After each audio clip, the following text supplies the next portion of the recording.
शिवराज विजय हिवाळे मी high school गगन शाळेचा विद्यार्थी असून स्वर्गवासी श्री किसन काका कोल्हे यांच्या स्मृतिदिनानिमित्त आयोजित जिल्हास्तरीय वक्तृत्व स्पर्धेत विषय मांडतो आहे उत्तम नागरिक घडविण्यात संस्काराची भूमिका। मित्रांनो, मनुष्याच्या भावी जीवनाचा आधार हा त्याच्या बालपणातील सुसंस्कार व चरित्र यावर अवलंबून असतो। जर मुलांमध्ये बालपणापासूनच शुभ संस्काराचे सिंचन केले गेले तर पुढे जाऊन हीच मुले विशाल वटवृक्षाप्रमाणे विकसित होऊन भारतीय संस्कृतीच्या गौरवाचे रक्षण करण्यास समर्थ होऊ शकतील। सर, पाश्चिमात्य संस्कृतीच्या आक्रमणामुळे आणि माणसातील नैतिकता हरवत चालल्यामुळे याची संस्कारहीन पिढी जन्माला येत आहे। या स्वतंत्र भारताची अखंडता टिकवण्यासाठी व लोकशाही मजबूत करण्यासाठी ही काळाची गरज बनली आहे। मित्रांनो, जीवनाच्या बालोद्यानात उमलणाऱ्या सुंदर कोमल फुलांवर सुसंस्कार करून त्यांच्या ठायी नीतिमूल्याची रुजवणूक करून त्यांच्या बालमनाचा भाषणिक, बौद्धिक, शारीरिक, मानसिक व सामाजिक विकास व्हावा, जेणेकरून माहिती व ज्ञानाच्या सहाय्याने ते त्यांच्या अंगभूषण समृद्ध करून उत्तम नागरिक घडविण्यात संस्काराची भूमिका अत्यंत महत्त्वाचे योगदान देत असते। मित्रांनो, बाळ जन्माला आल्यानंतर कुटुंब हे पहिलं, शाळा हे दुसरं आणि समाज हे त्याचं तिसरं संस्कार केंद्र आहे। संस्कार नैतिक शिक्षा विहित साक्ष पशुपक्ष विषय नाही। याचा अर्थ असा की संस्कार आणि नैतिक शिक्षणाशिवाय मनुष्य म्हणजे साक्षात शेपटी नसलेला प्राणीच होय। ज्याप्रमाणे साखर ही झाडाला येत नाही तर ती ऊसापासून बनते, ऊसावर वेगवेगळ्या प्रकारच्या प्रक्रिया कराव्या लागतात, त्याचप्रमाणे लहान मुलावर वेगवेगळ्या प्रकारचे संस्कार करावे लागतात, तेव्हाच उत्तम नागरिक घडू शकतो। मित्रांनो, संस्कार हे दोन प्रकारचे होत असतात, एक सुसंस्कार आणि दुसरा कुसंस्कार। आता नेमकं सुसंस्कार म्हणजे काय तर ज्याच्या वर्तन, सदाचारशास्त्र व नीतिवान याला धरून आहे त्या सुसंस्कारित व्यक्ती असे म्हणतात। मित्रांनो, अनुभवाचा प्रणेता जॉन लॉक म्हणतो की जन्मतः मुलाच्या मनाच्या कोऱ्या काठीवर शिक्षकाची संस्कार रूपी पेन्सिल जशी फिरेल ना तशी संस्कारक्षम अक्षरे त्याच्या रंगावर उमटत राहतील। मित्रांनो, संस्कार या शब्दातील प्रत्येक अक्षराला अनन्यसाधारण महत्त्व आहे। सम म्हणजे संस्कृती रक्षक, अर्धस म्हणजे स्वावलंबी स्वदेही, का म्हणजे कार्यरत कार्यकुशल आणि र म्हणजे रत्नात्मक शैली। या अर्थपूर्ण गुणांचा मानवावर झालेला थेट प्रभाव म्हणजे संस्कार होय। सर, भारतासारख्या पवित्र देशात रामायण, महाभारत, ज्ञानेश्वरी, गीता, वेद, पुराण, भागवत यासारख्या पवित्र ग्रंथ वाचण्याऐवजी पाश्चिमात्य पुस्तके वाचण्यात, टीव्हीवरील विवादाचं दृश्य पाहण्यात, मोबाईलचा योग्य वापर सोडून विकृत व्हिडिओ पाहण्यात व गेम खेळण्यात या आजकालच्या तरुण मंडळींची कोणी म्हणे भरकटली जाऊ नये त्यासाठी त्यांच्यात सुसंस्कार करणे अत्यंत गरजेचे आहे। योग्य संस्कार न झाल्याने आजकाल युगात झालं काय, पुस्तकं दूर निघून गेले, हातामध्ये मोबाईलचे फॅड आले, पुस्तकं दूर निघून गेले, हातामध्ये मोबाईलचे फॅड आले। आज सासू चुली पुढे आणि सून टीव्ही पुढे, गल्लीतली कुत्रे घरात आली, घरातली माय आणि गोठ्यातली गाय रस्त्यावर गेली। आज भारतातील सत्ता निवडणुकीत झालेल्या वोटांवर नाही तर न्याय गुलाबी नोटांवर चालती आहे। बंधुत्वाची होळी झाली आहे, माणसातील माणुसकी हरवली आहे आणि 3 वर्षाच्या चिमूटची एवढी लुटली गेली आहे। एवढी विकट अवस्था आज कुसंस्कारामुळे झाली आहे।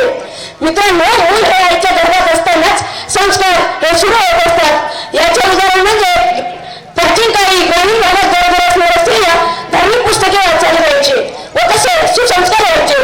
परंतु आजची रंगी ठेवणारी मम्मी बाळाला झोपताना अंगाईत गाण्याऐवजी जेव्हा मोबाईलवर नानी तेरी मोरनी को मोर ले गया, बाकी जो बचा तो काला चोर ले गया हे गाणं लावून देते, तेव्हा त्या बाळावरती तसे कुसंस्कार घडतात। मित्रांनो, पुरातन काळापासून संस्कार ही प्रक्रिया चालूच आहे, परंतु कळत न कळत ते होत होते आणि आज मुद्दाम करण्याची गरज भासत आहे। प्रभू रामचंद्रांना जेव्हा पिता दशरथांनी 14 वर्षांचा वनवास सांगितला तेव्हा एका क्षणाचा हिलवंदनाला होता ते निघून गेले आणि यालाच म्हणतात संस्कार। नाहीतर आजचं मुलं वडिलांचं बोलणं हे कितपत ऐकतो हे सांगायची गरज नाही। सायंकाळ देखील आपल्या अंधारावरला कायम करत तीर्थयात्रेसाठी घेऊन गेले, परंतु आजचा सायंकाळ आपल्या आवडल्यांना वृद्धाश्रमाची यात्रा करून आणतो। मित्रांनो, विषयाच्या अनुषंगाने अभ्यास करता उत्तम नागरिक घडविण्यात संस्काराची भूमिका अत्यंत महत्वाची असते। परंतु कलियुगातील हे आजचे चित्र पाहता मनालाच वाटते, नको जन्म घेऊ रामचंद्र आता, इथे नाही संस्कार नाही मुरली मानवता, फासावर चढली नीती तू संस्कार नाही आता, नको जन्म घेऊ रामचंद्र आता, नको जन्म घेऊ रामचंद्र आता। मित्रांनो, संस्कार केल्याशिवाय पर्याय नाही, कारण संस्कार माणसं कसे कृत्य करतात याची अनेक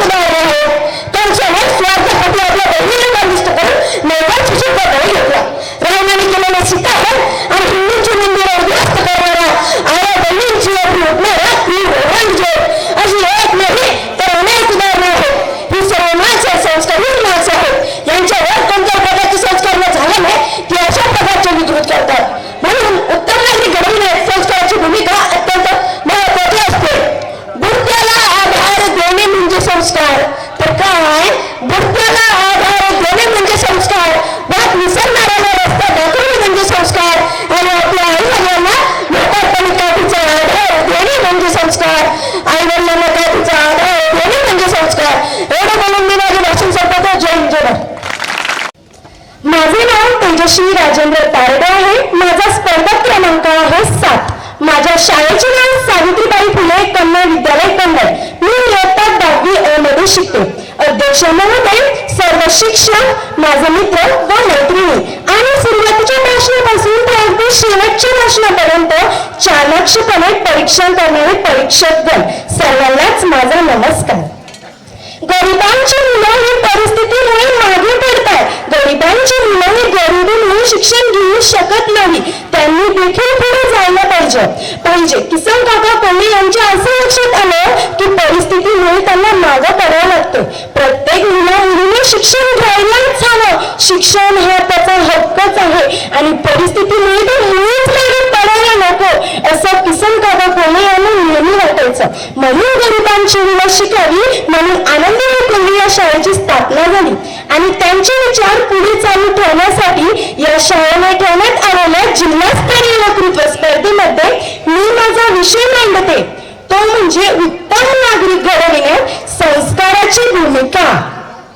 किसन काका कोल्हे यांना असं नेहमी वाटायचं की उत्तम नागरिक घडला पाहिजेच. संस्कारांनी माणूस घडतो आणि प्रत्येकावर चांगले संस्कार झालेच पाहिजे असं त्यांना वाटायचं.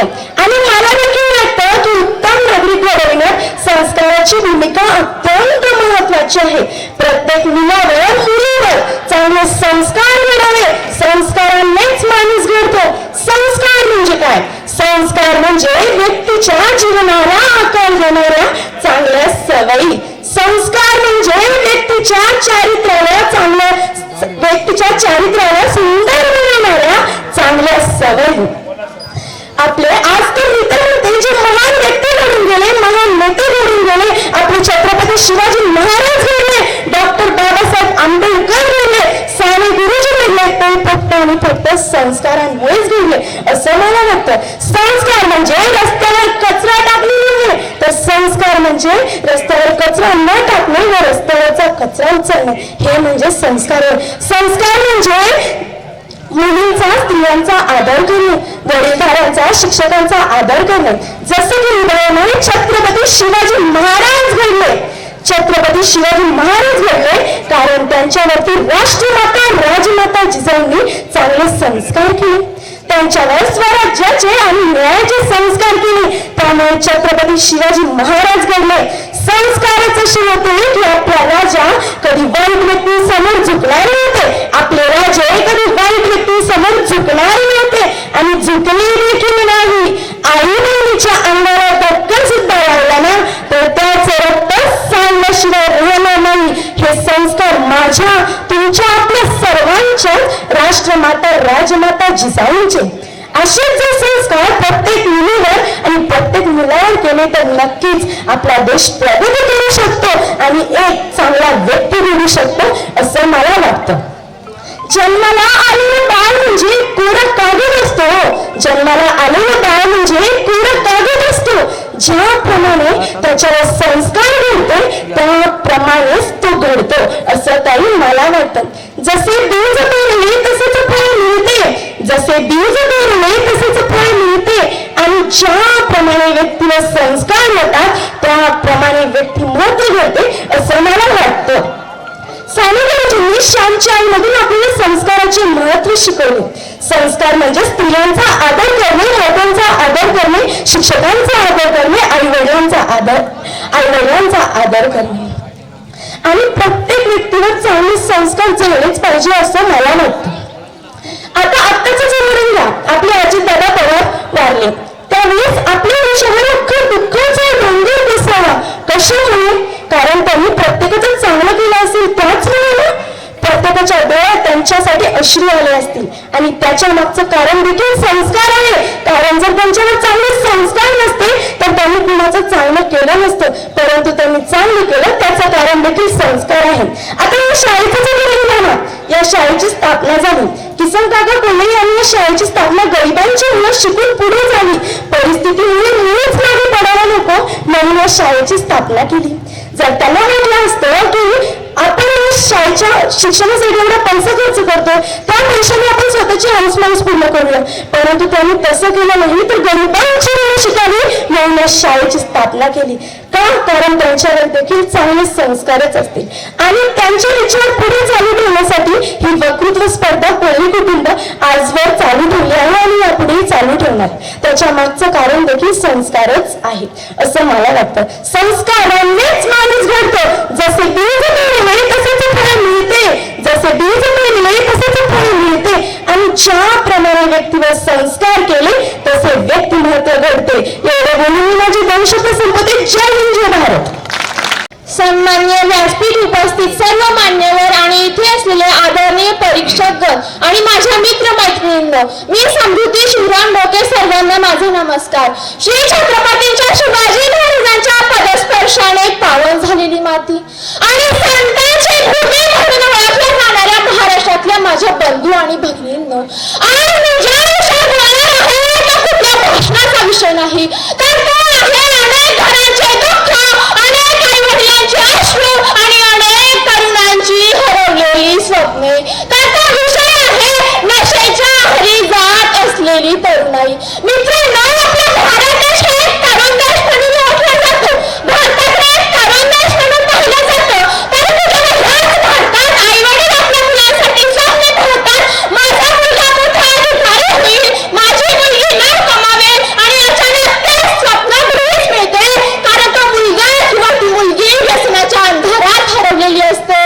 मग कसं सावरायचं स्वतःला त्या आई-वडिलांनी आणि कसं असणार या भारताचं भविष्य?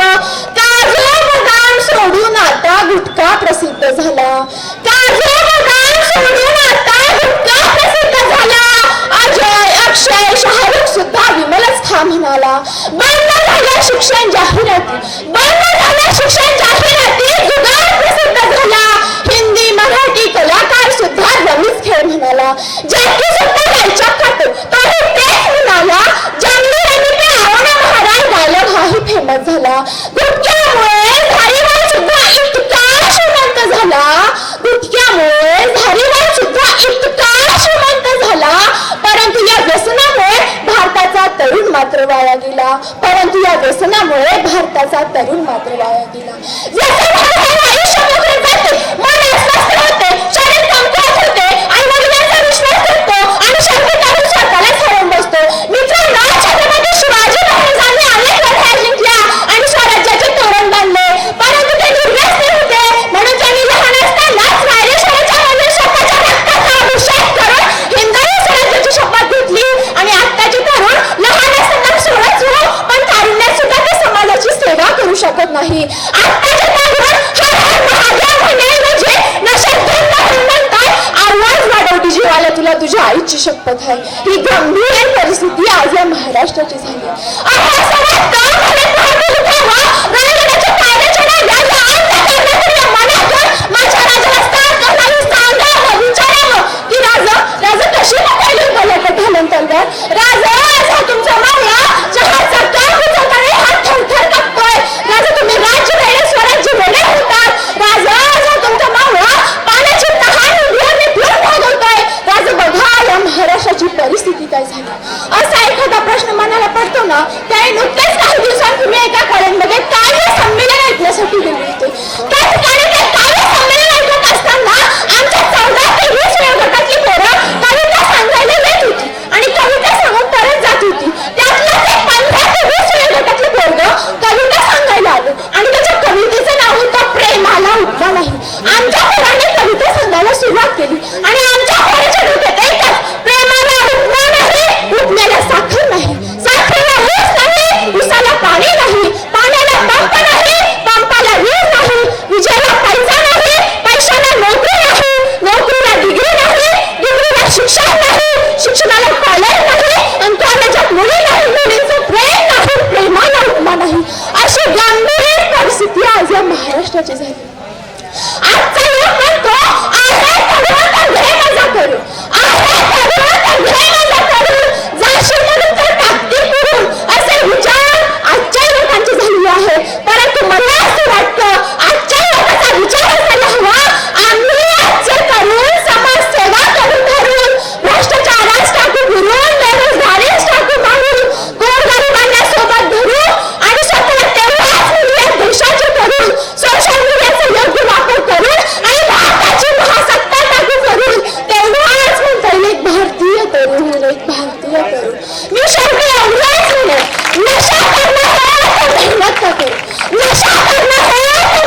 जय हिंद जय.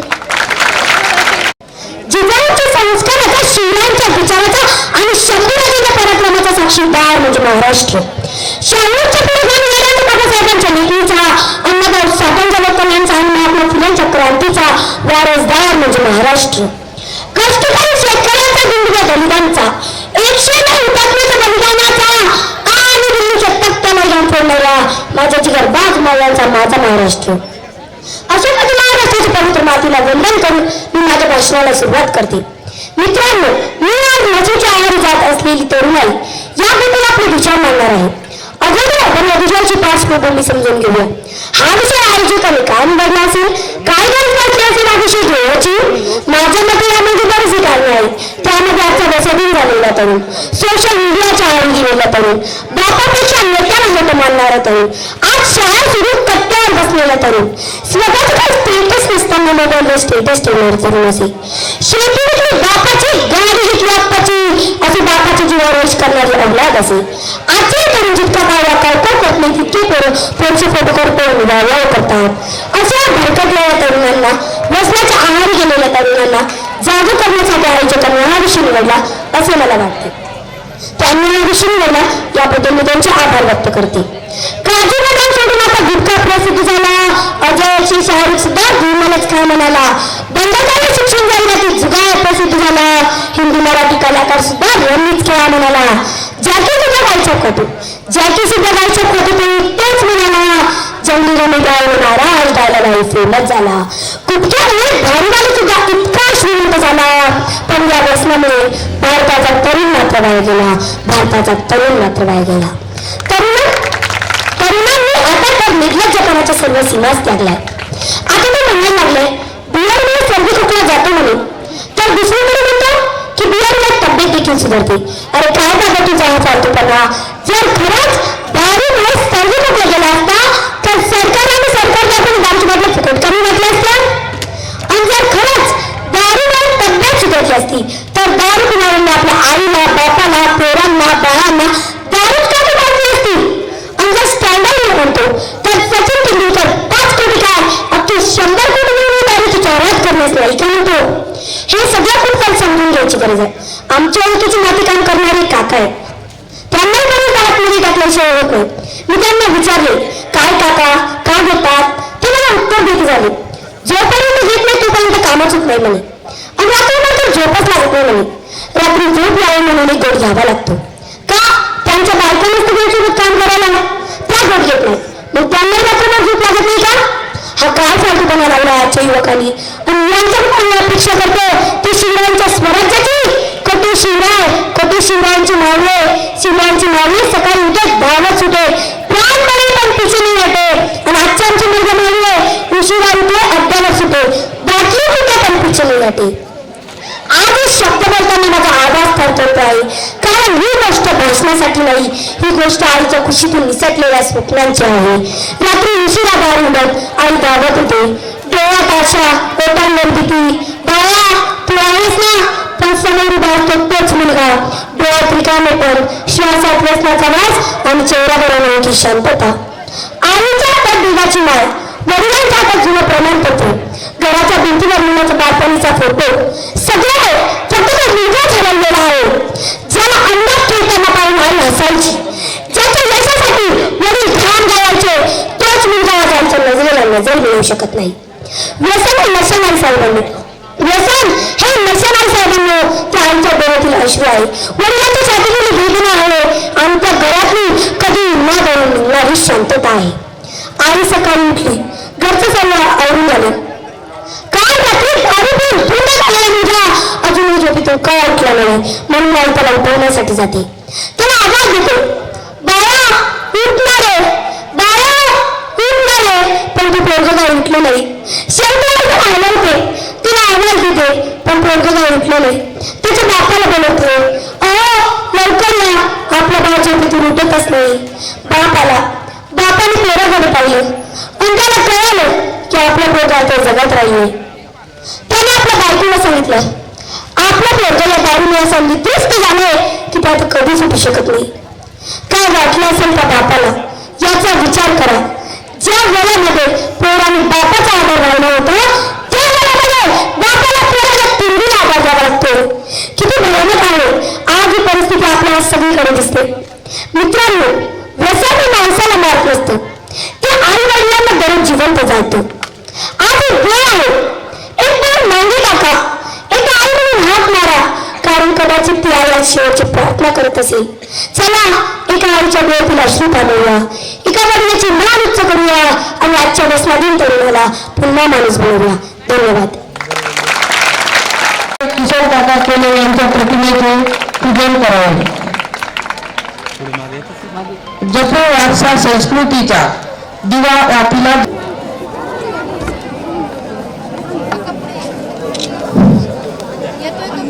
हो येतात काही एक मिनिट.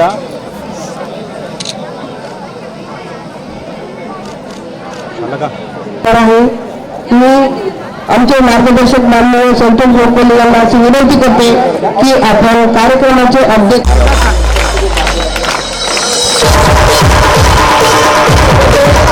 या ठिकाणी उपस्थित असलेले माननीय श्री सागर जाधव, शाळेचे अध्यक्ष माननीय संतोष गोखले यांनी, माननीय श्री सतीश नागिरे सर, सचिव सार्वजनिक विद्यालय कन्नड यांचं सुद्धा स्वागत. अनिल भाऊ या ठिकाणी उपस्थित आले माननीय श्री प्रकाश माईकर यांचं स्वागत. संतोष गोखले यांनी केले. शंकर मोकाटे साहेब यांचा सुद्धा सत्कार योगेश गोखले यांनी करावा असं मी त्यांना विनंती करते. तसेच बाकी तिसरा डोंगर माजी नगरसेवक शाळेच्या गजरामध्ये त्यांचे स्वागत झाले पाहिजे. आपण माननीय अजित नारायण सर, पटना वक्ते, प्रसिद्ध कवी यांचं शान. तसेच संदीप कोंडे सर नगर शासन त्यांना विनंती करते. तसेच रवी भाऊ राठोड नगर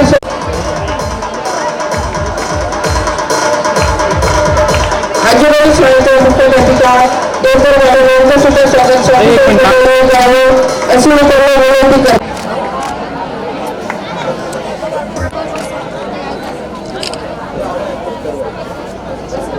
यांचं सुद्धा स्वागत संतोष गोखले यांनी करावं अशी मी त्यांना विनंती करते. या व्यासपीठावर सुद्धा स्वागत संतोष गोखले यांनी करावं अशी मी त्यांना विनंती करते. अंजना सागर विद्यालय किशोर यांचं स्वागत. वसंत पाटील सर यांचं सुद्धा स्वागत. संतोष गोखले यांचा सुद्धा सत्कार माननीय संतोष गोखले यांनी करावा अशी मी त्यांना विनंती करते.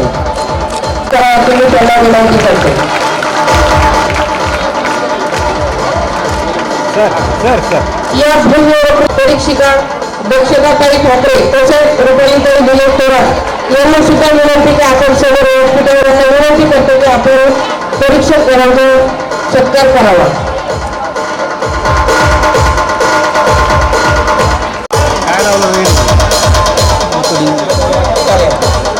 या कार्यक्रमास विद्यार्थी घेऊन या शाळेत उपस्थित झालेले शिक्षक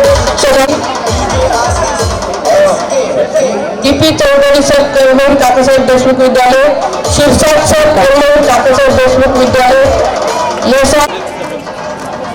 या ठिकाणी आताच उपस्थित झालेले उपस्थित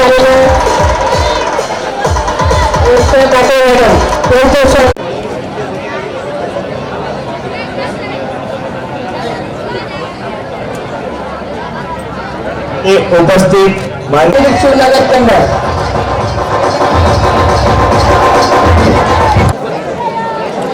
आदरणीय व्यासपीठ आणि श्रोते, मी आकांक्षा दलपत चव्हाण, श्री संत ज्ञानेश्वर विद्या मंदिर शिवनगर कन्नडची विद्यार्थिनी तुमच्या समोर विषय मांडते. नशेच्या आहारी जात असलेली तरुण.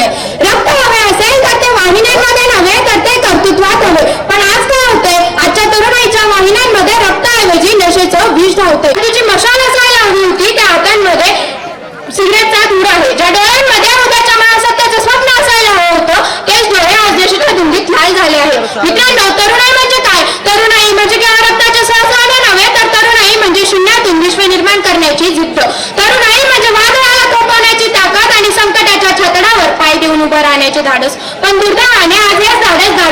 बाटलीत शोधलं जाते, ही ऊर्जा सिगरेटच्या धुरात उडवली जाते आणि हे स्वप्न ड्रग्सच्या इंजेक्शन मध्ये विरघळताना दिसत आहे. मित्रांनो, नशा म्हणजे काय? नशा म्हणजे सुरुवातीची एक मजा आणि शेवटची एक सजा.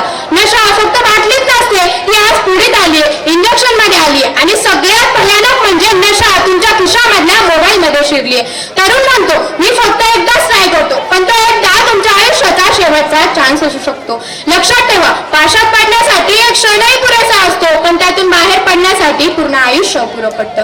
ती पहिली सिगारेट, तो पहिला पेग आणि ती पहिली ओढ ही मजेची सुरुवात नसते, तर हा तुमच्या विनाशाचा श्री गणेशा असतो. ज्याला तुम्ही स्टाईल समजता ती खरं तर तुमच्या मृत्यूची डिझाईन असते. नशा ही एक अशी सवय आहे जी सुरुवातीला तुमची गुलाम असते आणि नंतर तुम्हाला तिची गुलाम बनवते. व्यसन हे सुखाचं कर्ज आहे, ज्याचा हप्ता आयुष्याच्या नाशाने भरावा लागतो. आज मला तुम्हाला एक गंभीर प्रश्न विचारायचा आहे. आजचा तरुण उद्याच्या महासत्तेचं स्वप्न पाहतोय की नशेच्या धुक्यात स्वतःला हरून बसलाय? करिअरचं टेन्शन, अभ्यासाचा ताण किंवा एखादा अपयश आलं की तरुण नशेच्या जगात लपायला बघतो. त्याला असं वाटतं की नशा त्याचं दुःख विसरायला मदत करेल, पण वास्तव हे आहे की नशा समस्या संपवत नाही, तर समस्या पचवण्याची तुमची ताकद संपवून टाकते. गम को बुलाने के लिए जाम का सहारा लेते हो, गम को बुलाने के लिए जाम का सहारा लेते हो, अरे नादान खुद को मिटाकर किसे सहारा देते हो? कल्पना करा त्या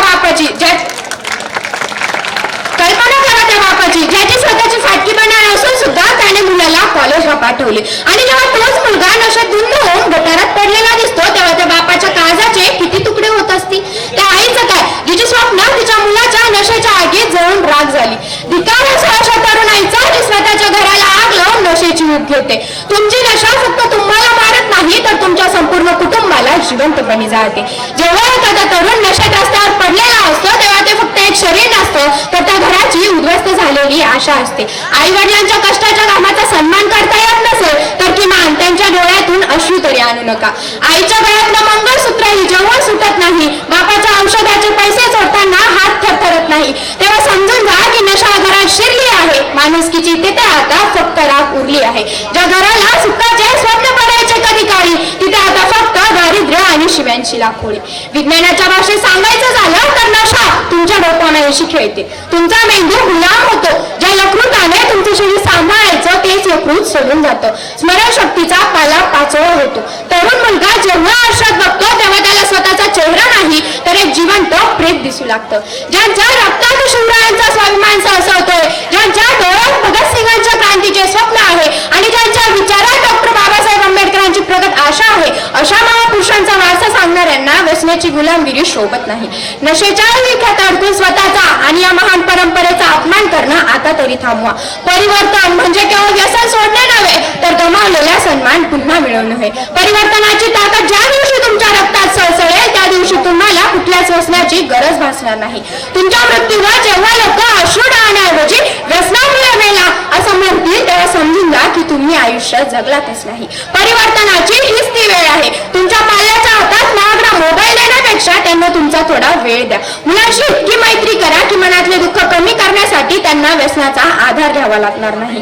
ज्या घरात संवादाची धार असते तिथेच व्यसनाची हार असते. जे मित्र तुम्हाला नशा करण्यासाठी आग्रह करतात ते तुमचे मित्र नसून तुमच्या आयुष्याला लागलेली वाळवी आहे. साथ त्यांची द्या जे तुम्हाला प्रगतीच्या वाटेवर नेतील, विनाशाच्या खड्ड्यात ढकलणाऱ्यांची नको. मित्रांनो, आज आपण इथे जमलो आहोत कारण ही वेळ फक्त भाषण ऐकण्याची नाही तर आरशात स्वतःचा चेहरा पाहण्याची आहे. ज्याला आपण फॅशन किंवा थ्रिल समजतो ते प्रत्यक्षात आपल्या विनाशाचे आमंत्रण आहे. लक्षात ठेवा, जेव्हा एखादा तरुण व्यसनाच्या आहारी जातो तेव्हा फक्त एक शरीर संपत नाही, तर एका आईचा आधार, एका बापाची आयुष्यभराची कमाई आणि एका बहिणीचा विश्वास जमून खाक होतो. तुमच्या घरातल्यांना तुमच्या मृतदेहाचे ओझे उचलायला लावू नका. हिंमत असेल तर व्यसनाशिवाय जगून दाखवा. नशा सोडायला हिंमत लागते, नशा करायला तर कुणीही तयार होतो. ठरवा, तुम्हाला तुमच्या आई वडिलांच्या डोळ्यात अभिमान बघायचा आहे की तुमच्या मृत्यूनंतर त्यांच्या डोळ्यातलं पाणी. निर्णय तुमचा आहे, कारण आयुष्यही तुमचं आहे आणि मरणही तुमचं असेल. शेवटी जाता जाता एवढंच बोलावंसं वाटते, नशा करना है तो कामयाबी का करो, नशा करना है तो कामयाबी का करो, ताकि बीमारी भी आए तो वो सक्सेस वाली हो. आयोजकांनी मला इथे बोलण्याची संधी दिली त्याबद्दल त्यांचे मनापासून सह्याद्रीच्या कडांमधून एकच आवाज येतो, सह्याद्रीच्या कडांमधून एकच आवाज येतो, संस्कारांच्या बळावरच माणूस माणूस होतो, माणूस माणूस होतो. नागव्यात तलवारीची धार म्हणजे संस्कार, नागव्यात तलवारीची धार म्हणजे संस्कार, आणि उज्ज्वल भविष्याचा आधार म्हणजे संस्कार, आणि उज्ज्वल भविष्याचा आधार म्हणजे संस्कार. सन्मान्य व्यासपीठ, व्यासपीठावरील आदरणीय मान्यवर आणि इथे जमलेल्या माझ्या सर्व मित्र आणि मैत्रिणींनो, आज मी स्पर्धा क्रमांक 28 विषय मांडते, उत्तम नागरिक घडवण्यात संस्कारांची भूमिका. आज आपण उत्तम नागरिक कसा घडतो याबद्दल बोलतो, पण खरा प्रश्न असा आहे, माणूस हा आतून घडतो की फक्त बाहेरून सजतो? कारण आज माणूस कपड्यांनी सभ्य दिसतो, भाषणात देशप्रेम दाखवतो, पण संधी मिळताच नियम तोडतो. ही दुपटी वृत्ती म्हणजे संस्काराचा अभाव, आणि संस्कार म्हणजे माणसाच्या मनात बसलेली जी लाल रेषा जी ओलांडली की स्वतःचीच नजर स्वतःशी भिडते आणि स्वतःला स्वतःची लाज वाटू लागते. आणि ही रेषा ज्याच्या मनात ठाम असेल तोच खरा नागरिक ठरतो. परंतु आजच्या काळाची परिस्थिती पाहता आज यशाला किंमत आहे पण प्रामाणिकपणाला नाही. आज पैसा मिळतो पण समाधान मिळत नाही, कारण संस्काराशिवाय मिळालेले यश हे जणू विषच, वरून गोड आणि आतून घातक. आजच्या समाजाची जी अस्वस्थता आहे ती गरिबीमुळे नाही तर ती मूल्यांच्या दारिद्र्यामुळे. आणि जर आपल्याला उत्तम नागरिक घडवायचा असेल तर आपल्याला आधी मूल्यांची भूक निर्माण करावी लागेल. पण आता नेमके संस्कार म्हणजे काय? तर संस्कार म्हणजे भीतीने नव्हे तर स्वतःच्या अंतःकरणाने योग्य वागणे. कुणी पाहत नसतानाही नियम पाळणे म्हणजे संस्कार, चुकीला विरोध करणे म्हणजे संस्कार, आणि हा देश माझा आहे ही भावना मनात ठेवणे म्हणजे संस्कार. पण आजचं मुख्य आणि कटू सत्य म्हणजे आपण रस्त्यावर कचरा टाकतो, कुणी पाहत नाही, रांग तोडतो, मला काय फरक पडतो, चूक पाहून गप्प बसतो, हे आपलं काम नाही. मित्रांनो, हीच असते का खरी नागरिकाची ओळख? तर नाही. आज डिग्री हातात असेल पण संस्कार नसतील तर तो माणूस नाही, तो ओझं ठरतो. संस्कारांची सुरुवात ही शाळेत नाही तर पाळण्यात होते. आई वडिलांचे शब्द नाही तर आई वडिलांची कृत्य म्हणून शिकतात, आणि नंतर शिक्षक, पालक आणि समाज या तिघांनी मिळूनच तयार होते उत्तम नागरिक. मित्रांनो, आज आपल्याकडे उत्तुंग इमारती आहेत, अद्यावत तंत्रज्ञान आहे, खिशात लाखो रुपये आहे, पण मला सांगा, ज्या समाजात स्त्रिया सुरक्षित नाही, ज्या समाजात वडिलांचा आदर होत नाही, ज्या समाजात माणुसकी हरवत चालली आहे, त्या समाजाला आपण प्रगत म्हणू शकतो का? तर कधीच नाही. शिवाजी महाराजांनी स्वराज्य स्थापन केले कारण त्यांच्या मागे जिजाऊंचे संस्कार होते. डॉक्टर बाबासाहेब आंबेडकरांनी संविधान लिहिले कारण त्यांच्याकडे विचारांचे संस्कार होते. संस्कार म्हणजे केवळ नमस्कार करणे नव्हे तर संस्कार म्हणजे संकटात सापडलेल्या मदतीचा हात देणे, देशाच्या नियमांचे पालन करणे आणि स्वाभिमानाने जगणे होय. मला सांगा, आजचा तरुण सुशिक्षित होतोय पण तो सुसंस्कृत होतोय का? पदवी मिळवून नोकरी मिळेल पण माणुसकी मिळवण्यासाठी संस्कारच लागतात. झाडाचे मूळ जेवढे खोल तेवढे झाड वादळात टिकते. तसेच माणसाचे संस्कार जेवढे घट्ट तेवढे तो आपल्या आयुष्याच्या संकटात ताठ मानेने उभा राहू शकतो. म्हणून नेहमी लक्षात ठेवा, कपाळावरचा टिळा म्हणजे संस्कार नाही तर मनात जपलेली माणुसकी म्हणजे संस्कार आहे. कपाळावरचा टिळा म्हणजे संस्कार नाही तर मनात जपलेली माणुसकी म्हणजे संस्कार आहे, आणि रक्तातील सळसळ म्हणजे संस्कार नाही तर अन्यायाविरुद्ध पेटलेली आग म्हणजे संस्कार आहे, तर अन्यायाविरुद्ध पेटलेली आग म्हणजे संस्कार आहे. संस्कार हे बाहेरून लादले जात नाही, त्या आतून रुजतात, आणि जेव्हा ते रुजतात तेव्हा एक सामान्य माणूसही एक उत्तम नागरिक बनू शकतो. म्हणून संस्कार हे व्यक्तिमत्व घडवतात, चारित्र्य मजबूत करतात आणि राष्ट्राच्या पायाला खंबीरपणा देतात. पण आजची परिस्थिती पाहता मन अगदी अस्वस्थ होतं, कारण आज बुद्धिमान तरुण आहेत पण संयमी कमी आहे, त्यांच्या बोलण्यात धार आहे पण वागण्यात जबाबदारी नाही. सोशल मीडियावर मत मांडायला सगळे पुढे पण प्रत्यक्ष समाजासाठी कर्म करताना सगळ्यांचे हात मागे, कारण आज बोट फक्त स्क्रीनवर चालत आहे पण मन विवेकांकडे वळत नाही आहे. म्हणून एक मोठा प्रश्न निर्माण होतो की आपण आज नागरिक घडवतोय की फक्त गर्दी वाढवतोय? कारण एकच थेंब पूर वाढवतो आणि एकच तरुण इतिहास बदलतो. म्हणून आता व्यसन नव्हे तर मूल्य निवडा, मोह नव्हे तर सत्याची बाजू घ्या, आणि आळस नव्हे तर जबाबदारी घ्या. कारण भारताला मोठी स्वप्ने नकोय, भारताला मोठी माणसे हवी. भारताला शिस्तप्रिय आणि सुशिक्षित नागरिक हवे. चला आता आपण सगळे मिळून संकल्प करूया की संस्काराशिवाय माणूस म्हणजे सुकाणीशिवाय जहाज आहे. संस्काराशिवाय माणूस म्हणजे सुखानीशिवाय जहाज आहे. चला आपण सगळे मिळून शपथ घेऊया, आपण पदवीधर असू शिक्षित नाही तर संस्काराने समृद्ध उत्तम नागरिक बनूया, तर संस्काराने समृद्ध उत्तम नागरिक बनूया. म्हणून शेवटी जाता आता एवढेच सांगू इच्छिते, देशासाठी जगण्याची म्हणे आस धरूया, देशासाठी जगण्याची म्हणे आस धरूया, संस्कारांच्या ज्योतीने अंधार दूर करूया, संस्कारांच्या ज्योतीने अंधार दूर करूया. माणुसकीच्या नात्याने जग हे जिंकूया, माणुसकीच्या नात्याने जग हे जिंकूया आणि उत्तम नागरिक बनून भारताला गौरवूया, आणि उत्तम नागरिक बनून भारताला गौरवूया. जय हिंद, जय भारत.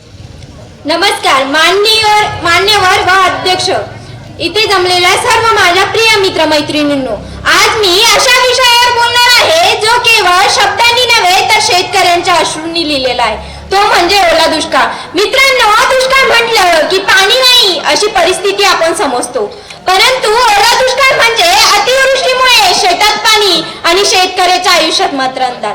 पीक उभी असतानाच कुसतात, कर्ज फेडण्याची स्वप्ने वाहून जातात आणि शेतकरी हातभार लावून विचारतो, माझं चुकलं तरी काय, माझं चुकलं तरी काय. पाणी आलं शेतात पण नशीब कोरडच राहिलं, पाणी आलं शेतात पण नशीब कोरडच राहिलं. ओल्या दुष्काळानं शेतकऱ्याचं आयुष्य जाळलं, ओल्या दुष्काळानं शेतकऱ्याचं आयुष्य जाळलं. शासनाने योजना आखल्या, निधी जाहीर केला, शासनाने योजना आखल्या, निधी जाहीर केला, परंतु कागदावरची मदत आणि जमिनीवरची मदत यातही मोठी दरी आहे. कागदावर योजना भारी, कागदावर योजना भारी, पण शेतकऱ्यावर उपासमारी, पण शेतकऱ्यावर उपासमारी. मित्रांनो, शेतकऱ्याच्या अपेक्षा फार मोठ्या नाहीत, त्यांना भीक नको आहे, त्यांना न्याय हवा आहे, त्यांना भीक नको आहे, त्यांना न्याय हवा आहे. पीक विमा सोप्या व पारदर्शक पद्धतीने मिळावा, नुकसान भरपाई कर्ज म्हणून नव्हे तर संरक्षण म्हणून मिळावी, कर्जमाफी कागदावर नव्हे तर खात्यावर दिसावी, एवढी शेतकऱ्यांची अपेक्षा. मित्रांनो, शेतकरी आत्महत्या करतोय कारण त्याला मरण आवडत नाही, परंतु जगण्याचा मार्ग बंद झालेला असतो. हे वास्तव्य नाकारून देश कधीच प्रगत होत नाही. मित्रांनो, आता खरी गरज आहे शेतकऱ्याला लाभार्थी न म्हणता अन्नदाता म्हणून वागवण्याची, कारण ज्याच्या घामावर आपली थाळी भरते ना, त्याच्या डोळ्यातलं अश्रू कोण पुसणार, कोण पुसणार त्याच्या डोळ्यातलं अश्रू. शेतकऱ्याच्या पाठीवर फक्त थाप नको तर खंबीर हात हवा. ओल्या दुष्काळाला फक्त निसर्ग दोष न मानता व्यवस्थापक जबाबदारी मानूया, कारण शेतकरी जगाचा पोशिंदा आहे, शेतकरी जगला पाहिजे. मित्रांनो, इंडिया कितीही डिजिटल झाली ना तरी भाकरी काय आपल्याला डाउनलोड करून मिळणार नाही. मित्रांनो, माझा शेतकरी बाप, शेतकरी राजा जरी अख्ख्या जगाचा पोशिंदा असला ना तरी आज माझ्या शेतकरी बापावर काय परिस्थिती आहे हे आज मी तुमच्या समोर मांडते. खुर्ची आणि टेबलाच्या मध्ये ढेरी तट्ट दाबून बसलेल्या साहेबाला सकाराम आदराने बोलले. अहो, खुर्ची आणि टेबलाच्या मध्ये ढेरी तट्ट दाबून बसलेल्या साहेबाला सकाराम आदराने बोलला. धन्यवाद साहेब, धन्यवाद. तुम्ही गोष्ट समजून घेतली या दुःखाची आणि फाईल मंजूर केली पाण्यात वाहून गेलेल्या पिकाची. आभार, मनापासून आभार म्हणत त्याने हातावर खडे साखरेचा प्रसाद ठेवला. अहो, आभार, मनापासून आभार म्हणत त्याने हातावर खडे साखरेचा प्रसाद ठेवला आणि साहेबांची तंबाखू मारत असलेला शिपाई बोलला, अरे गरीबान्या, माहित नाही का आधी ऍडव्हान्स, माहित नाही का साहेब पैशाशिवाय कशालाच तोलत नाहीत आणि हा खडे साखरेचा प्रसाद सुद्धा साहेबांचा डाएट चालू आहे, त्यात गोड खाल्लेलं चालत नाही. 4 दाणे गोड साखरेचे न खाणाऱ्या डाएटवाल्याला अजूनही टेबला खालच्या नोटा खायची ताकद आहेच का, हा प्रश्न सकारामला मनातल्या मनात पडला. फाईल मंजूर झाली, बँकेत जमा झाली की नोटा देतो. लागेल तर यावर्षी शेतात हरभरा पेरेल पण कांदा पेरणार नाही, लागेल तर यावर्षी शेतात हरभरा पेरेल पण कांदा पेरणार नाही. माईची शपथ घेऊन सांगतो साहेब, ठरलेला हप्ता ठेवणार नाही, ठरलेला हप्ता ठेवणार नाही. चालतंय चालतंय आठवणीने आणून दे, महोदय म्हणे, चालतंय चालतंय आठवणीने आणून दे. तुला तर माहितीये आपल्या सहीशिवाय फाईल पुढे सरकत नाही, तुला तर माहितीये आपल्या सहीशिवाय फाईल पुढे सरकत नाही. साहेबांच्या तंबाखूसाठी मळलेला हात शिपाईने पटकन झटकला. अहो, साहेबांच्या तंबाखूसाठी मळलेला हात शिपाईने पटकन झटकला आणि 10,000च्या फाईली पायी 50,000 द्यायला लागून सकाराम झाडाला जाऊन लटकला. अशी परिस्थिती आहे सर माझ्या शेतकरी बापा, हो अशीच परिस्थिती आहे. सचिन तेंडुलकरने 15,000 रन पूर्ण केले म्हणून भारत सरकारने त्याला भारतरत्न दिले आणि माझा शेतकरी बांध हा बांध तर तो बांध लाखो रन पूर्ण करतो, त्याला नहीं हो. मग मला इतकेच हा प्रश्न पडतो की माझा भारत देश कृषी प्रधान आहे की क्रिकेट प्रधान. शासनाची एवढीच भूमिका आहे की शासनाने शेतकऱ्याच्या हितासाठी योजना आखाव्यात, त्याची अंमलबजावणी करावी व शेतकऱ्याच्या पिकाला योग्य भाव द्यावा.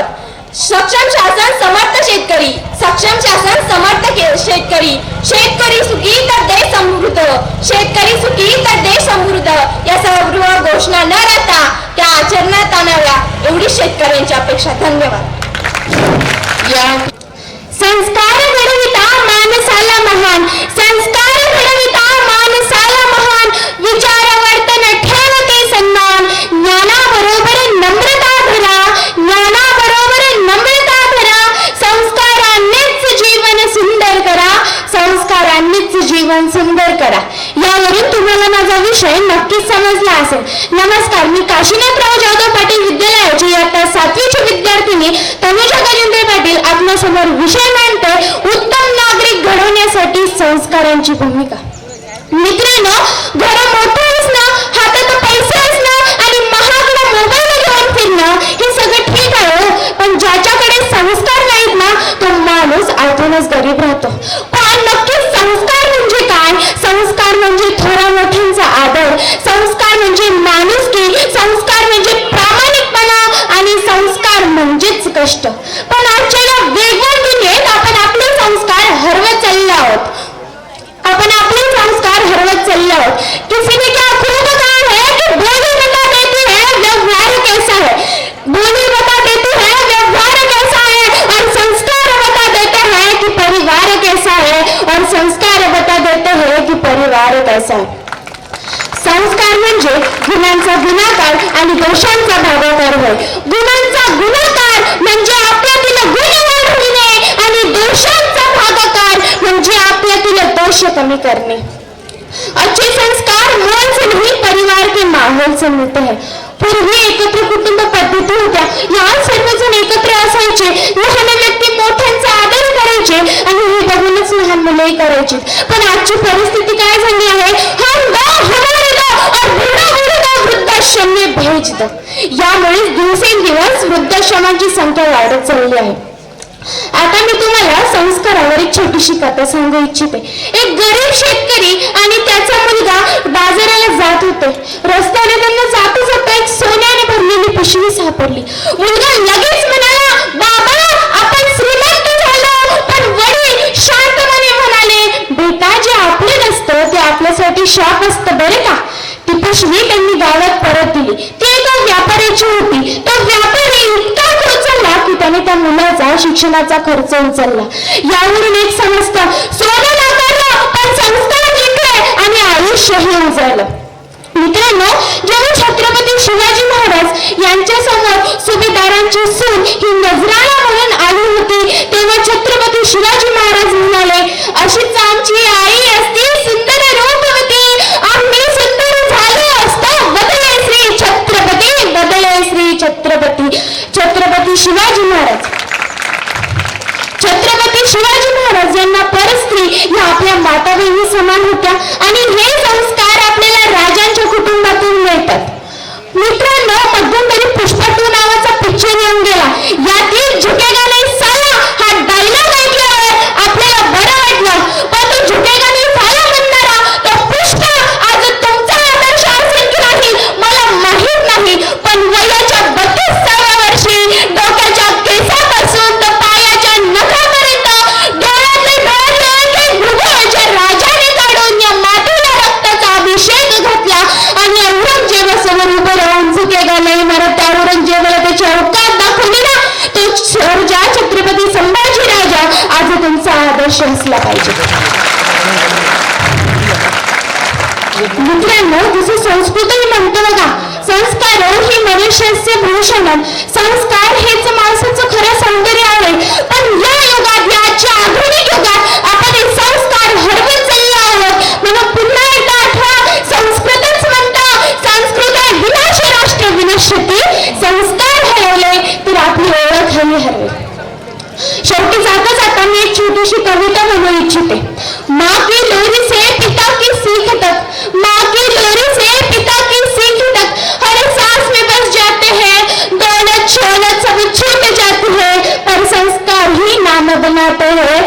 संस्कार ही नाम बनाते हैं। संस्कार जीवन का आधार स्तंभ है। संस्कार जीवन का आधार स्तंभ है। ना कहने से ही राह दिखाता है, शब्दों से नहीं कर्मों से बोलते हैं। इंसान को इंसान से बनाते हैं, इंसान को इंसान से बनाते हैं। यामुळे चांगले संस्कार घ्या, उत्तम नागरिक बना आणि आपल्या देशाचं भविष्य उजळवा. एवढे बोलून मी माझ्या भाषणास पूर्णविराम देते. जय हिंद, जय महाराष्ट्र. धन्यवाद. मानवांची की ग्रामीण भागातील आणि निम शहरी शहरातील विद्यार्थ्यांना लेखक कवी हे भेटले पाहिजे. त्यामुळे त्यांना ऊर्जा प्राप्त होते आणि त्यातून त्यांना शिकायची एक नवीन आशा जागृत होते. आज विद्यार्थी मित्रांनो आमच्यामध्ये असेच ग्रामीण भागातून पुढे आलेले आणि आपल्या कलेवर कवितेवर प्रेम करणारे आजिम राणी साहेब या ठिकाणी आलेले. त्यासोबतच आज या कार्यक्रमाचे अध्यक्ष म्हणून कन्नड तालुका राष्ट्रवादी काँग्रेसचे माजी तालुका अध्यक्ष, वार्ता शिवसेनेचे होणारे तालुका अध्यक्ष बबनदादा बनसोड, त्याचप्रमाणे व्यासपीठावर उपस्थित राष्ट्रवादी काँग्रेस पक्षाचे विद्यमान तालुका अध्यक्ष कैलासदादा कोरकर, वेलचे सरपंच किशोरभाऊ वाळुंजे, आमचे मित्र सागरभैया जाधव, अरुण काका देशमुख, नगर परिषदेचे गटनेते संतोष बोलिकम, सुलतान भाईजी, विश्राम मेंबर आमचे मार्गदर्शक TS कदम सर, त्याचप्रमाणे सतीश नेहरे सर, त्याचप्रमाणे वकील संघाचे अध्यक्ष भगवानजी चव्हाण साहेब, प्रकाश जिरमाणी सर, शंकरराव मोकासे, उपनगराध्यक्ष रंजनाताई राठोड, आता त्या ठिकाणी गेलेले रत्नाकरजी पंडित, नगरसेवक रवी राठोड, दीपक घरटे सर, नगरसेवक भरत गुलदारू,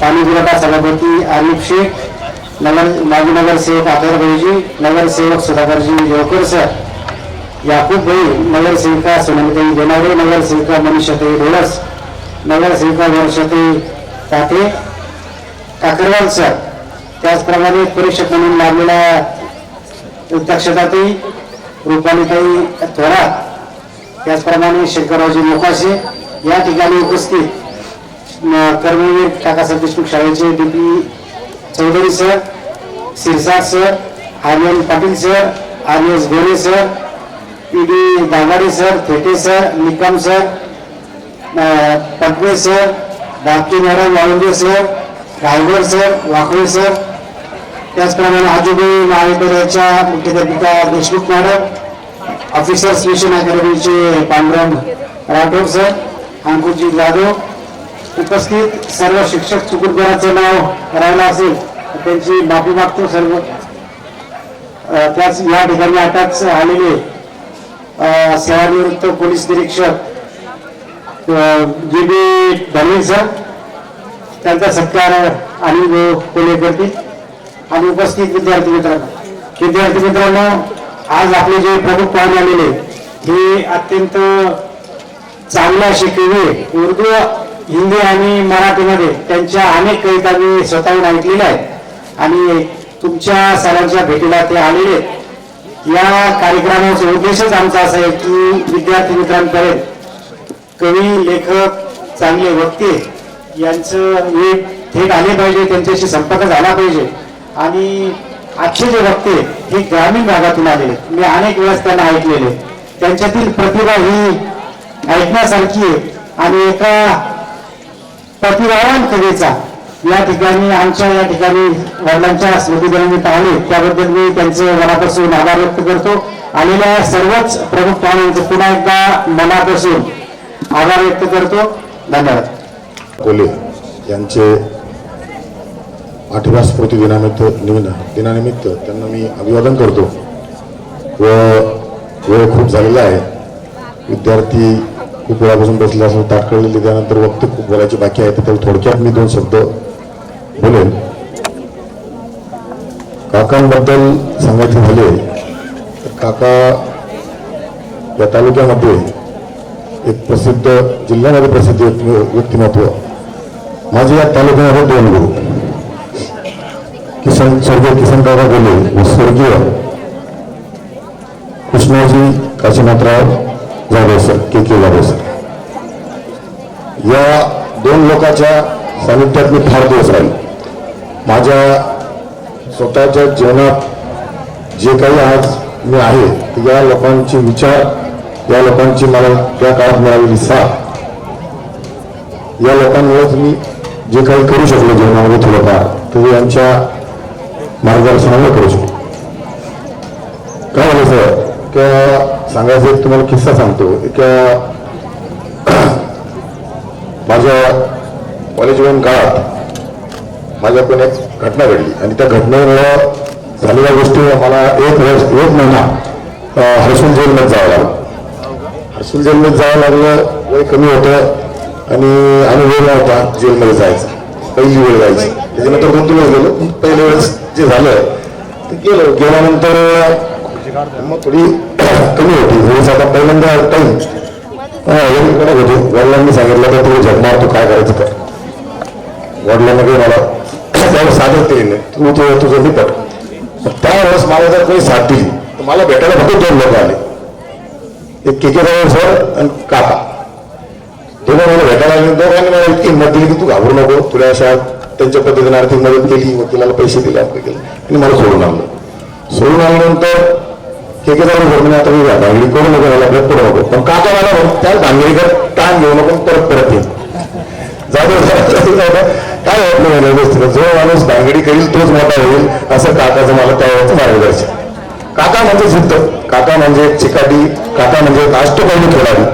आणि जीवनात त्यांनी सर्व गोष्टी केल्या, सर्व प्रकारे त्यांनी ज्या पद्धतीने त्यांना जे जमेल ते त्यांनी केलं. काका म्हणजे थोडक्यात सांगायचं तर आजची योगेश कोहली देखील एक म्हणजे माझं थोडंफार योगेश कोहलीचा पण माझा जीव नाही, त्यांचा जीव आहे. योगेश सैडला जर बघितलं तर काकाची मी वाटत होती. आणि काकांनी दिलेले संस्कार त्यांच्या कुटुंबाला आज बघा, काका जाऊन 8 वर्ष झाले, परंतु आज दोन्ही भावांचं कौतुक जेवढं करावं तेवढं कमी आहे. कारण आजकाल भावंड एकत्र कुटुंब पद्धती या फार कमी झाल्या. आज दोन्ही भावामध्ये काका गेल्यानंतर 8 वर्षांना काकू गेला, काका गेला, पण इतकी वेगळी आहे. खपाटी इलेक्शनला काही शिवाय नाही पडो अरे झुको हे होतं जीवनामध्ये जिद्द माणूस होतं. पण त्या कुटुंबाला मी जवळ होतो. इतक्या 2 भावाकडून हे काकाचे संस्कार त्यांना आज कामावत आहे. आणि धर्मेश्वर करून तुम्ही शेवटपर्यंत एकत्र राहा, असेच राहा आणि तुम्हाला 100% जीवनात यश मिळेल. या झालेल्या पराभवाला खचून न जाता काकासारखं काकाला ठेवा आणि तुम्हाला निश्चित भविष्यामध्ये उज्ज्वल असं यश मिळणार हे मला माहिती आहे. कारण तुमच्या सुद्धा तीच जिद्द आहे, तुमच्या सुद्धा तीच काकासारखी एक प्रयत्न करायची तुम्हाला सवय आहे.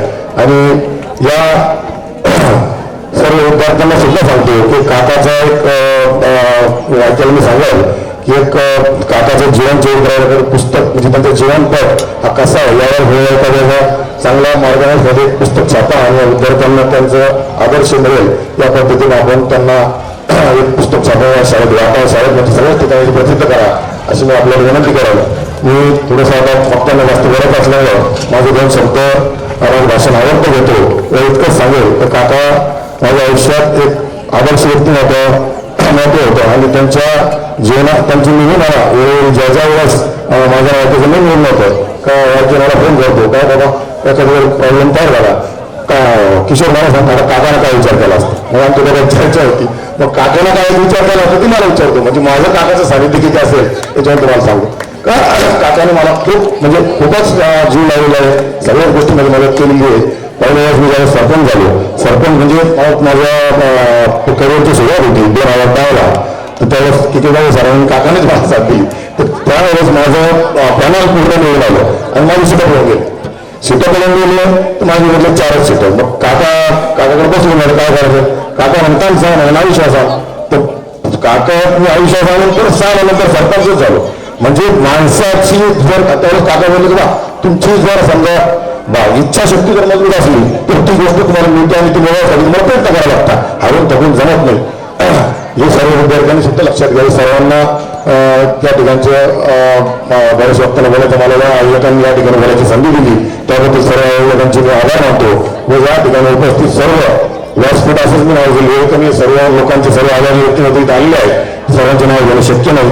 सर्व नवीन आलेले नगरसेवक त्यानंतर या ठिकाणी सर्वच ज्येष्ठ मंडळी या सर्वांचे मी या ठिकाणी तुम्ही उपस्थित राहिला त्याबद्दल आभार मानतो. तो माझे 2 शब्द संपवतो. जय हिंद, जय महाराज. आज का कोले काका का जो पुण्यतिथि का 8वां पुण्यतिथि का कार्यक्रम रखा गया, इस कार्यक्रम के अध्यक्ष और प्रमुख अतिथि भी जाने माने शायर अजीम नवाज जी और मंच पे बैठे सभी प्रेस्टीज नागरिक, नवनिर्वाचित नगर सेवक, माजी नगर सेवक, माजी नगर अध्यक्ष और सभी कोले परिवार का मेरा बहुत दिनों से सामना रहा और कोले काका के साथ में मैं इसरार भाई पहले से साथ में, लेकिन मैं बाबा बहू के पास से थोड़ा इतिहास बताऊंगा। क्या उनके बड़े भाई बाबा बहू ये बाबा साहब पवार के बहुत खास नजदीक के आदमी थे। उनके साथ में सिराज खां साहब करण खेड़े के, बारकू पटेल और तुम्हारे सिराज भैया सावर गांव के, ऐसे कई उनके साथ के नेता थे और ये सब बाबा साहब पवार के थे।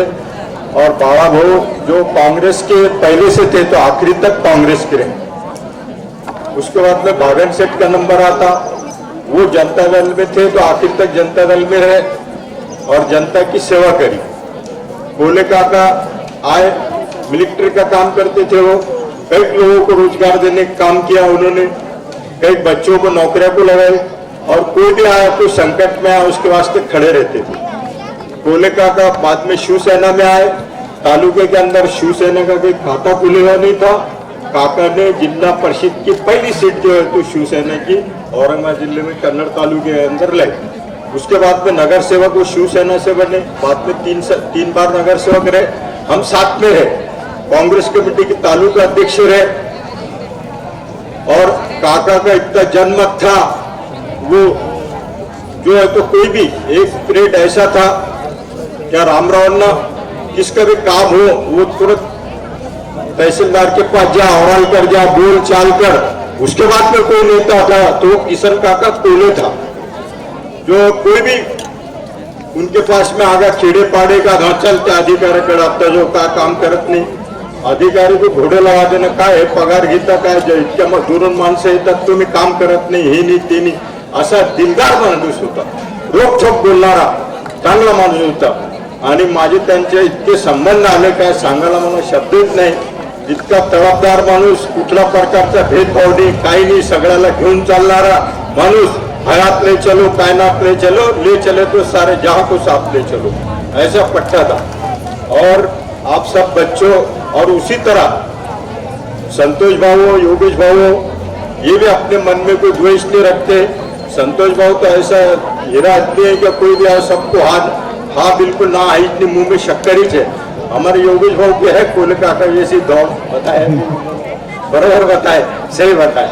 और तीसरी बात ये कहूंगा मैं, क्या चमन की हर कली की हिफाजत करेंगे हम, चमन की हर कली की हिफाजत करेंगे हम, जाने का किस कली से महक उठे। अब वो माली जो तो चमन की हिफाजत करता और करते करते के कली में महक निकलती, लेकिन ये बच्चों सब पूरे जमे हुए, इनकी हर कली के अंदर महक निकली। इनका भाषण इतना अच्छा रहा, लेकिन ये भाषण को जो है हर इंसान ने अपने दिल के अंदर उतारना चाहिए। मैं बोल रहा और बाइक नहीं चढ़ रहा, तो मैं ये सब बच्चों का भी अभिनंदन करता हूँ, आपने बड़ी अच्छी बात की। और दूसरा, चांद के तारे हो क्या, आसमान के तारे हो क्या, चांद के टुकड़े, ऐसे चांद और आसमान जैसे आपने कवि लाके ये बच्चों को नया मार्गदर्शन संतोष भाऊ ने हमेशा किया। फूल से फूल खिल गए होंगे, दिल से दिल मिल गए होंगे, जख्म से जख्म सिल गए होंगे, और अजीम राय साहब आप आने से ये बच्चे कांटे जैसे खिल गए होंगे। और मैं इसी तरह जो है तो आप सबका अभिनंदन करता हूँ। और जो है माँ बाप हमको छोटेपन से पढ़ाते लिखाते सुख दुख में रहते, लेकिन लोग जो है तो माँ बाप को छोड़ के और बीवी और ससुराल वालों की तरफ भी ज्यादा नजर देते। लेकिन हमारे ये दोनों भाई संतोष भाई और योगेश भाई जो है तो ये अपने माँ बाप की हमेशा सेवा करते, माँ बाप के वास्ते कुर्बान होते। एक टाइप का मैं किस्सा देखता हूँ, कोले काका तालुका अध्यक्ष थे, मैंने विलास राव का प्रोग्राम ले लो, बोले ऐसा ऐसा हो जाएगा, काका को टिकट क्यों मिली? जनता मैंने देख लिया था उनको काका चुन के आने वाले हैं। काका बोले तुम अपक्ष भरते, तुम चुन के आ रहे? काका बोले नहीं, पार्टी के अंदर मेरे संतोष का नुकसान हो जाएगा, बच्चों को नुकसान, मेरा नुकसान मैं बर्दाश्त कर सकता लेकिन बच्चों का नुकसान नहीं कर सकता। इतनी बच्चों से मोहब्बत करने वाला नेता। मैं बोलना कुछ यहाँ पे सीटें होगी, तुम योगेश भाव को यहाँ खड़ा करो, चुन के आ रहा, सुल्तान बर्बाद हो जाएगी, बर्बाद होने के धंधे सिखा रहा है। मेरे को एक भाई है, हम एक को दिए हम पूरा परिवार उसके साथ में, पूरे परिवार सबके साथ परिवार से रहता है। फिर वो कांग्रेस में हो, क्या जनता दल में हो, या शिवसेना में हो, या कांग्रेस में हो, जहाँ पार्टी में रहे वहाँ ईमानदारी से काम ये लोगों ने किया। इतना कह के मैं मेरे जगह लेता हूँ। खुदा हाफिज, जय। त्यांच्या स्मृतिदिनानिमित्त उपस्थित मुख्य ख्यातनाम वक्ते आजिम नवाज राही, कार्यक्रमाचे अध्यक्ष बबनरावजी, सन्माननीय व्यास आणि संतोष कोले, स्वातीताई कोले, संपूर्ण कोले परिवार, सर्व संबंधित शाळेचे मुख्याध्यापक, शिक्षक आणि विद्यार्थी मित्रांनो, किसन काकाच्या ह्या 8व्या स्मृतिदिनानिमित्त खूप काही बोलता येईल. त्यांच्याबद्दल बोलणारे व्यासपीठावर सगळ्यांनाच किसन काका भावलेले. खूप काही सगळे वक्ते बोलतील, एक एक दोन दोन तास सुद्धा वक्ते बोलू शकतील असे काही मान्यवर या व्यासपीठावर. मी असेही म्हणेन की वेळेचं भान ठेवून समोर विद्यार्थी बऱ्याच 10 वाजेपासून या ठिकाणी बसलेले आहेत, त्यांनाही ओव्हरफ्लो होणार नाही. आणि आपल्याला मुख्य वक्ते आजिम नवाज राही यांना ऐकायचं आहे. बाकीच्या सगळ्या वक्त्यांना मी अशी सूचना करेन की 2 ते 3 मिनिटात आपण काकांबद्दल स्मरण करावं आणि या ठिकाणी बोलावं. किसन काका कोले या फॅमिलीबद्दल माझं 83-84 पासून मी करंजखेडला असताना या कुटुंबाबरोबर आहे. या संपूर्ण 100-125 माणसांच्या कुटुंबात एकत्र असताना त्या कुटुंबाशी मी संलग्न आहे. अनेक विद्यार्थी त्या घरातले माझ्या हातून घडवण्याचा योग मला आलेला आहे. खूप काही सांगण्यासारखं आहे. कोले काका माझ्या कर्तव्याबद्दल प्रचंड माझं उदाहरण देऊन बाहेर सांगत होते की कठोर परिश्रम माझ्याकडून शिकावं. कोले काकांबद्दल खूप काही शिकण्यासारखं आहे.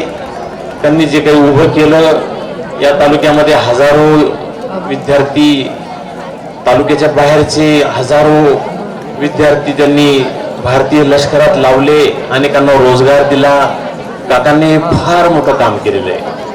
त्यानंतर शाळेच्या रूपातून त्यांच्या पश्चात संतोष कोले, योगेश कोले, स्वादिताई ही आनंदीबाई कोले या शाळेच्या नावाने खूप काही चांगलं काम करतायत, चांगले विद्यार्थी घडवतायत. आनंदीबाई कोले या शाळेत जे काही शिक्षक असतील त्यांना मी या निमित्ताने आवाहन करील की असेच विद्यार्थी घडवा, असेच विद्यार्थी नावारूपाला न्या. यासारखं दुसरं पुण्य नाही.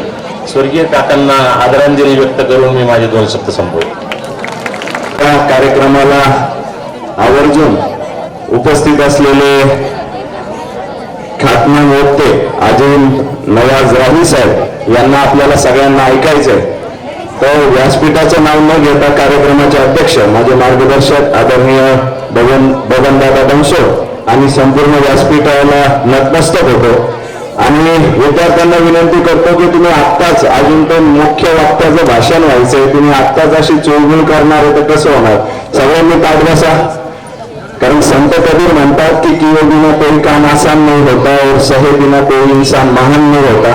आपल्याला तर काही एवढं सोसायचं नाही. काका सारख्यांची जेव्हा पुण्यतिथी आपण इथं साजरा करतो तर ही पुण्यतिथी का होते याच्या मागे जेव्हा जातो तर तेव्हा फक्त हे लोक इतरांसाठी जगले. जसं किशोर भाऊंनी सांगितलं की कोणत्याही व्यक्तीसाठी कधीही उभं राहण्याचं काम या काका सारख्या लोकांनी केलं, म्हणून काकाची पुण्यतिथी होते. मुळात राही साहेबांना मला सांगायचंय की सर, हे व्यासपीठ इतकं मोठं आहे की पहिल्या पुण्यस्मरणापासून 8व्या पुण्यस्मरणापर्यंत इथं हजारो महाराष्ट्रातले ख्यातनाम वक्ते येऊन गेले. अनंत राऊत असतील, वसंत हंकारे असतील, त्याच्यानंतर कराळे मास्तर असतील, सगळेच येऊन गेले.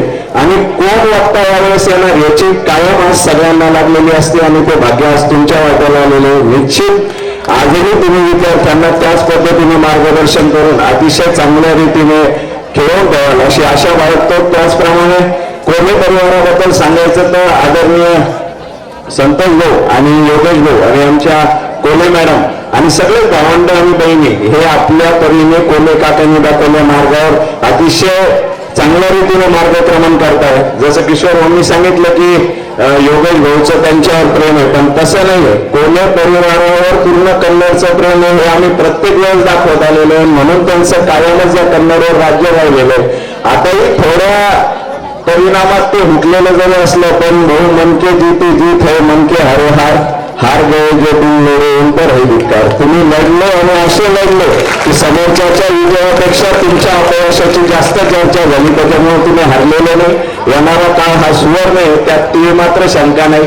आणि तुम्हालाही सांगायचं आहे की आज एवढे मोठे वक्ते तुमच्या समोर आले, तुम्ही काहीतरी घ्या, कारण की तुम्ही स्वतः ठरवल्याशिवाय बदल होणार नाही. कारण की एक वक्ता म्हणतो की कोणी सांगितलं ना आजपर्यंत कोणी सुधारलं नाही आणि कोणी सांगितलं ना आजपर्यंत कोणी बिघडलं नाही. तुम्ही जोपर्यंत तो हुक तुमच्या मनातून घेत नाही, आज राही सरांना ऐकून तुम्ही ते ठरवलं पाहिजे. आणि आज उर्दू शायर आपल्या समोर आलेलं आहे, म्हणून एक उर्दू शेर सांगतो की राही साहेब कि उन्नदा समझते हैं तकरीरों से बदलता है जमाना, सियासत का कहते हैं नारों से बदलता है जमाना, हकीमों ने फरमाया कि कायदों से बदलता है जमाना, और मिजाज सब कुछ नहीं होता बदलने को काफी, नसीहत देने वाला खुद बदले तो ही बदलता है जमाना, नसीहत देने वाला खुद. त्याच्यामुळे तुम्ही सगळ्यांनी मनातून ठरवा की आज आपल्याला काहीतरी न्यायचं आहे राही साहेबातून. याच्यानंतर कोणीही हालचाल करणार नाही, शांततेत सगळं भाषण ऐकलं जाईल आणि साहेबांनी दिलेले सगळे गुण आपण आपल्या घरी न्यायचे.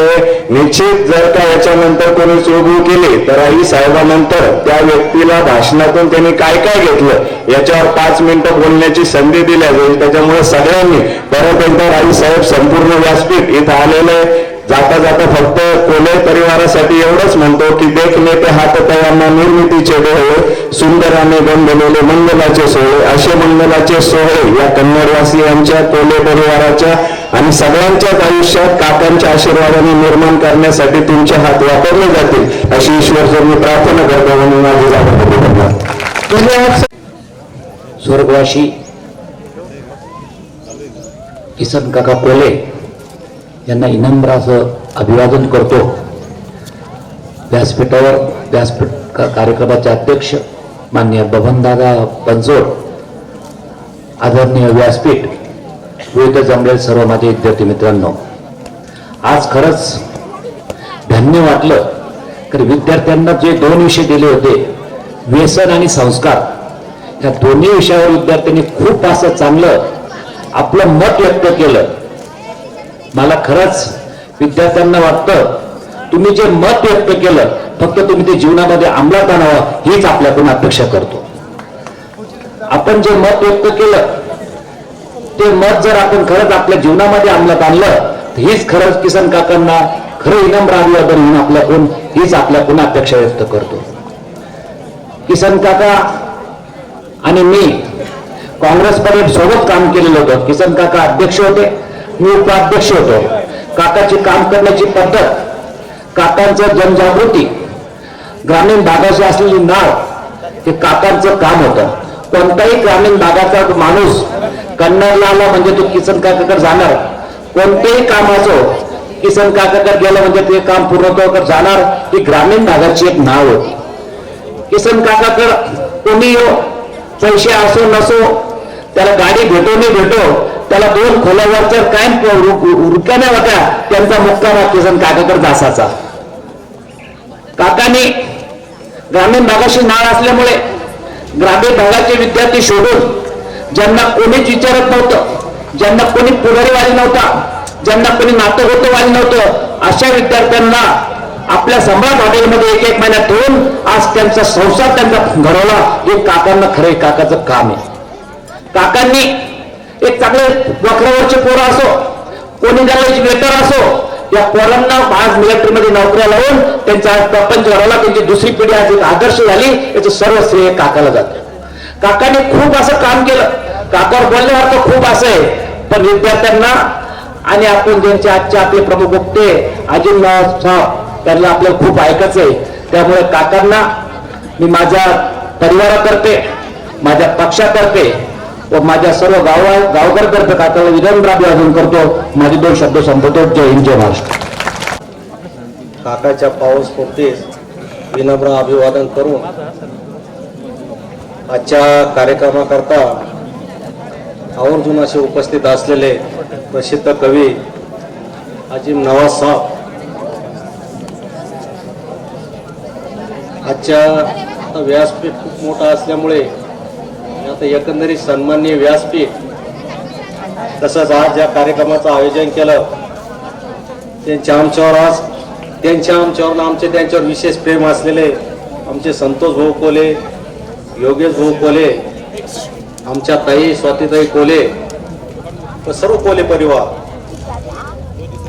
काकाच्या आठवणी जेवढ्या सांगितलं तेवढ्या कमी वाटतात.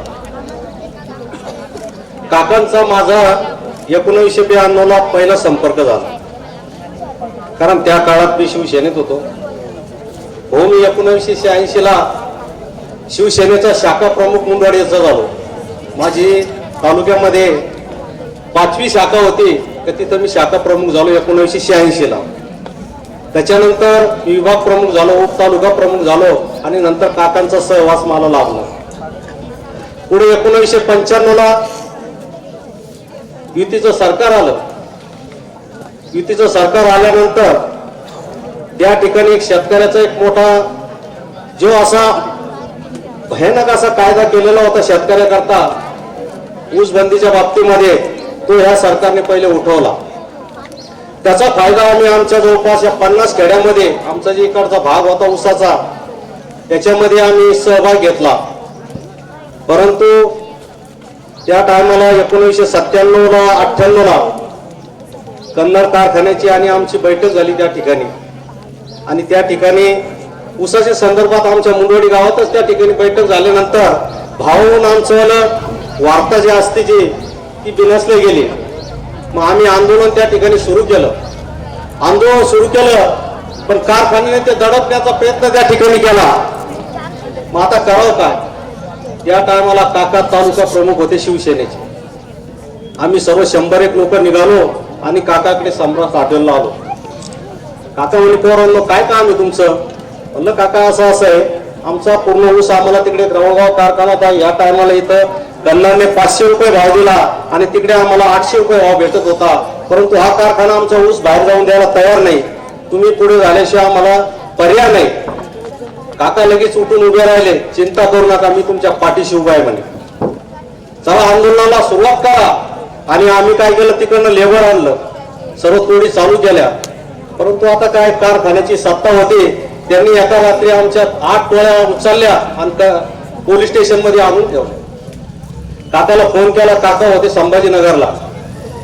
काकाला म्हणलं, काका अशी अशी परिस्थिती झाली. म्हणजे सर्वच्या सर्व इकडं हॉटेलपाशी थांबा तुम्ही, सम्राटला मी आलो. रात्री 11:15 वाजता काका आले. म्हणजे काकाचं नेतृत्व कसं होतं हे तुम्हाला मी 2 शब्द सांगतोय. तिथं आले, त्यांनी PSI फोन केला, काय बाबा म्हणे तुम्ही हे लेबर का या ठिकाणी आणलं? त्यांनी काय तुमच्या चोऱ्या केल्या का? तुम्ही का उचलून आणलं? काका एवढंच नाही, चला सर्व आम्ही कमीत कमी 100 ते 125 लोक त्या ठिकाणी आले होते, कारण पूर्ण भागच अर्धा तालुका त्याच्यामध्ये सहभागी झाला होता. आम्ही ते नेतृत्व केलं होतं त्या टायमाला. सर्वच्या सर्व उठलून 12 वाजता आम्ही पोलीस स्टेशनला गेलो. या ठिकाणी सर्व लेबर त्या पोलीस स्टेशन मध्ये बसलेलं होतं. काका गेले. आता तुम्हाला काय सांगा, काय नसन बोलले त्यावेळेस काकांना. रात्री 12 वाजता पोलीस स्टेशन मध्ये अशी डेअरिंग केली आणि 8 टोळ्या ज्या आणल्या होत्या 12:30 वाजता सर्व लेबर उचललं आणि आमच्या मुंडवाडीला घेऊन गेलो. हे काकाचं नेतृत्व होतं, ही काकाची डेअरिंग होती. आणि आज तिचंच अवलोकन आज आम्ही करतोय. आता काकाच्या स्फूर्ती खूप आहे. त्याच्यानंतर या फॅमिलीचे माझे खूप जुने संबंध आहे. या टायमाला 91-92 भाऊ लहान होते, परंतु आमचं जेव्हा जायचं होतं भाऊ बसायचे आमच्यामध्ये. बरेच दिवस आमच्या काकाची बैठक होत्या. असे हे नेतृत्व होतं. काकांच्या आठवणी आजही जरा काढल्यात असं वाटत नाही का काका आपल्यातून गेलेले म्हणून. परंतु ज्याचा जन्म असतो त्याचा मृत्यू आठवा असतो. परत कारण व्यासपीठ खूप मोठं आहे, अनेकांना भाषण करायचे, आपल्याला कविवर्य यांचं भाषण ऐकायचं आहे.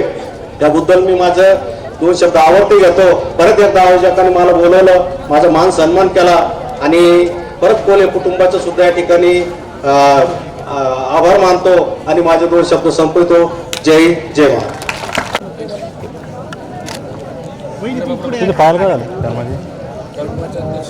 अरे हा तेवढं आहे.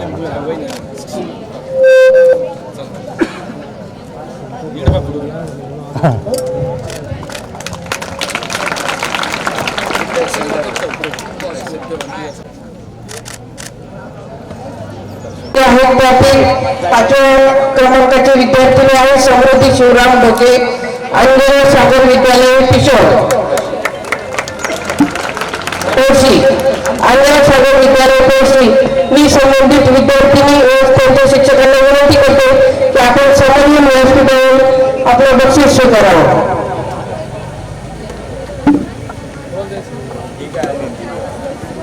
समृद्धी शिवराम ढोके, अंजनेय सागर विद्यालय तोशी. यानंतर दिले जाणारे चौथे उत्तेजनार्थ बक्षीस आहे तेजश्री राजेंद्र तावडे. आतील दिसू देतो हा थोडंसं बस बस ओके ओके घेतला. यानंतर दिले जाणारे उत्तेजनार्थ तिसरे बक्षीस मिळालेले आहे अंजली रोहिणी निकम, करवली काकासाहेब देशमुख विद्यालय. बक्षीस मिळालेली विद्यार्थिनी आहे अनुजा प्रवीण देवकर, सोहम प्रकाश प्राथमिक शाळा.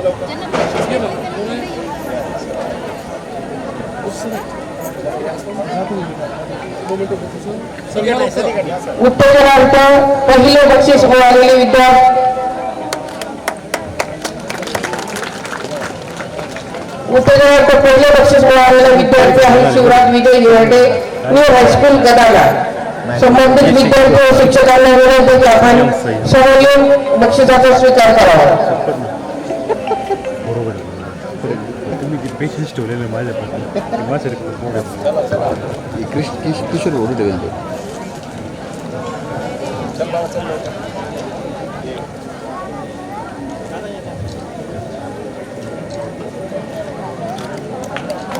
एक मिनिट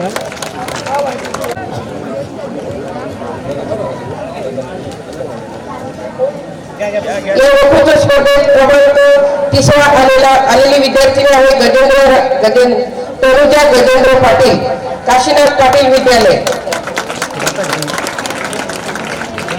3रा क्रमांक मिळवलेली विद्यार्थिनी आहे तनुजा गजेंद्र पाटील, काशीनाथ पाटील विद्यालय.